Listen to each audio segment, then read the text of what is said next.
Hello गरुडेरियंस and welcome back to the channel. अगर आपने अभी तक इस चैनल को सब्सक्राइब नहीं किया है तो कर लीजिए, क्योंकि हम यहाँ पर technical support, resistance and fundamentals के रिगार्डिंग स्टॉक मार्केट के लिए डिस्कशंस करते हैं। एक टेक जायंट के चौंकाने वाले खर्च से लेकर भारतीय बाजार की धड़कन और एक ग्लोबल रिस्क वार्निंग जिसके बारे में जानना बहुत जरूरी है। तो चलिए शुरू करते हैं। तो आज हम क्या क्या देखने वाले हैं। सबसे पहले दुनिया भर के बाजारों की नब्ज टटोलेंगे, फिर भारत पर फोकस करेंगे, कुछ बड़ी कंपनियों के नतीजों को समझेंगे, निफ्टी के चार्ट्स पर एक नज़र डालेंगे और आखिर में एक बहुत ज़रूरी ग्लोबल वार्निंग पर बात करेंगे। ठीक है, तो सीधे मुद्दे पर आते हैं। सबसे पहले ग्लोबल मार्केट, आखिर दुनिया भर के बाजारों में चल क्या रहा है।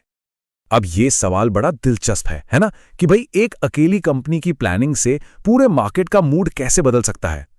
इसका जवाब छिपा है गूगल के कैपिटल एक्सपेंडिचर प्लान में। जरा इस नंबर को देखिए, $185 बिलियन। ये गूगल का प्लान किया गया कैपिटल एक्सपेंडिचर या CAPEX है।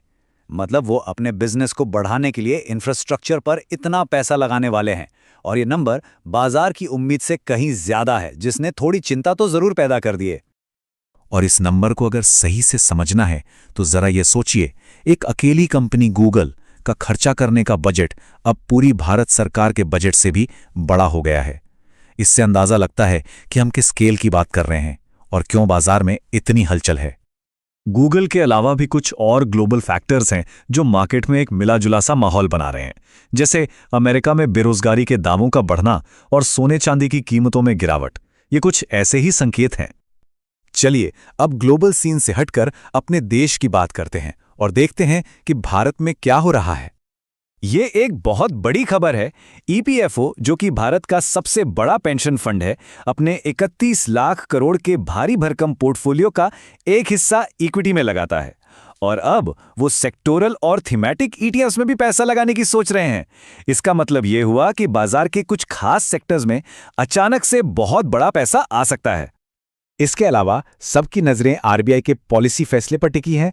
भारत अमेरिका ट्रेड डील की डिटेल्स का इंतजार हो रहा है, और यह भी देखा जा रहा है कि तेल खरीदने का हमारा तरीका कैसे बदल रहा है। चलिए अब जरा फटाफट से तीसरी तिमाही के नतीजों पर एक नजर डालते हैं, क्योंकि कई बड़ी कंपनियों ने अपने रिपोर्ट कार्ड पेश किए हैं। टाटा मोटर्स की कहानी में ना दो अलग अलग पहलू दिख रहे हैं। एक तरफ भारत में उनका बिजनेस जबरदस्त चल रहा है, लेकिन दूसरी तरफ उनकी इंटरनेशनल यूनिट JLR को साइबर अटैक और चीन में सुस्ती की वजह से काफी मुश्किलों का सामना करना पड़ रहा है। भारतीय एयरटेल के लिए ये तिमाही काफी जबरदस्त रही है।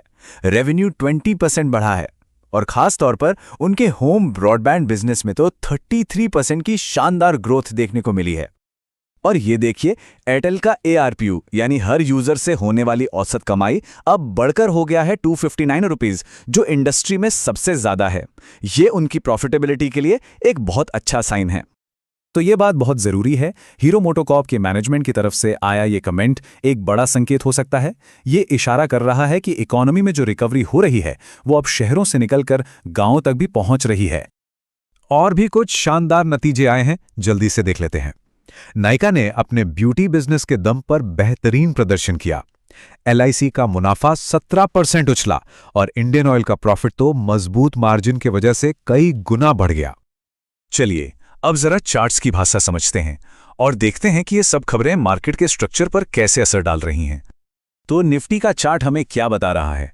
देखिए, ट्रेडर्स को 26,000 के लेवल पर एक रुकावट, जिसे हम रेजिस्टेंस कहते हैं, वो दिख रही है, और नीचे की तरफ 25,500 से 25,600 के बीच एक सपोर्ट है।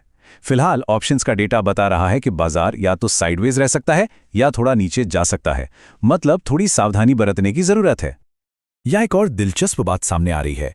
FIIs यानी विदेशी निवेशक धीरे धीरे अपनी शॉर्ट पोजीशंस कम कर रहे हैं।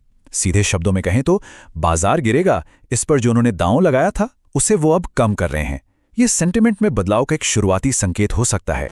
अब चलिए एक बार फिर से बड़ी तस्वीर पर नजर डालते हैं। एक बहुत ही जरूरी डेटा है जो हमें मौजूदा बाजार के माहौल को एक बड़े ऐतिहासिक नजरिए से देखने में मदद करेगा, और यही है वो सबसे जरूरी बात। देखिए, दुनिया भर के इन्वेस्टर्स का पैसा US के शेयरों में इतना ज्यादा लगा हुआ है जितना 1960s के बाद कभी नहीं था। उनकी कुल संपत्ति का 32% से ज्यादा हिस्सा आज अमेरिकी शेयरों में है, जो एक ऐतिहासिक रिकॉर्ड है। और इस हालात की गंभीरता को समझने के लिए IMF की जानी मानी अर्थशास्त्री गीता गोपीनाथ की ये सीधी चेतावनी सुनिए। वो कह रही हैं कि अगर अभी कोई बड़ी गिरावट आती है तो पूरी दुनिया के इन्वेस्टर्स को बहुत भारी नुकसान झेलना पड़ सकता है। इसी के साथ मैं आपको कहूंगा अलविदा and thank you for watching the video again. धर्मो रक्षित रक्षित है।